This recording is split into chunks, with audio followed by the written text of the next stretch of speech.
got 5 kids to feed. That's nowhere in this movie. It's never said. That's really sad. The 3 titty ladies in this movie, and that was cool, but man.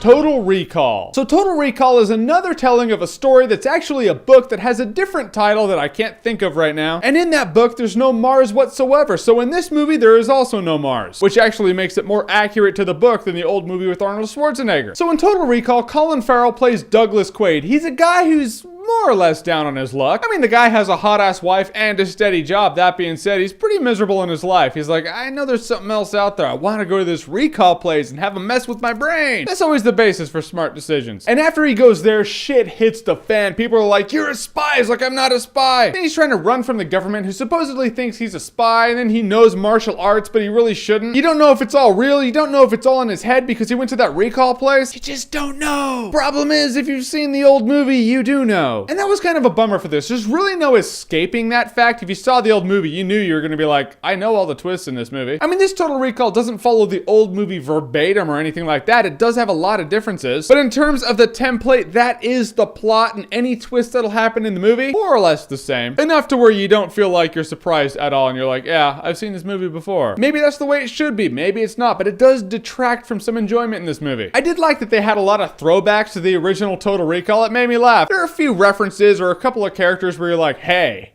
I know that. It makes you feel all cool, but it really shouldn't because every human being in the theater is also gonna know what it means. Everyone in this movie did their job really well. Colin Farrell kicked ass in this movie. It was good to see him back in form, you know? He's been on kind of a hiatus. There were years where you're like, what happened to that Colin Farrell guy? Now he's back, he's kicking ass, and he did a good job in Total Recall. Kate Beckinsale plays his wife in the movie, as hot as ever. I'm waiting for the day where I see Kate Beckinsale and I'm like, oh yeah, finally, age caught up to her. Not today, though. And she does a good job in this movie, too. She's like the T-1000. There was one scene where she walks on the screen. I was like, yeah, that's T-1000. Physically doesn't look menacing, but you know that thing will kill you. Jessica Biel's in this movie. She's the ally that Colin Farrell has. She's like, oh, hey, I know who you are. So let's run from the government together. It's what we need for a movie. So they do. Thus, we have a movie. She was good too, but I didn't feel like she stood out. She's the character where I'm like, they could have cast one of a few people as her. Jessica Biel could have been traded out, but I'm glad she wasn't because, hey, she's hot too. 2 hot chicks, 1 action movie. Does life get any better? Where's the popcorn? Yeah, I enjoy the little things in life. That's one of the little things I enjoy. Bryan Cranston's in this movie, which is funny because Bryan Cranston has been in so many movies this year. He's the guy who has a steady paycheck on Breaking Bad, and then he just plays little parts in a bunch of shit. But the dude always kills it. He's a great actor, and if we can live in a world where Bryan Cranston is literally in everything, I would elect that that's the way we should live. Bryan Cranston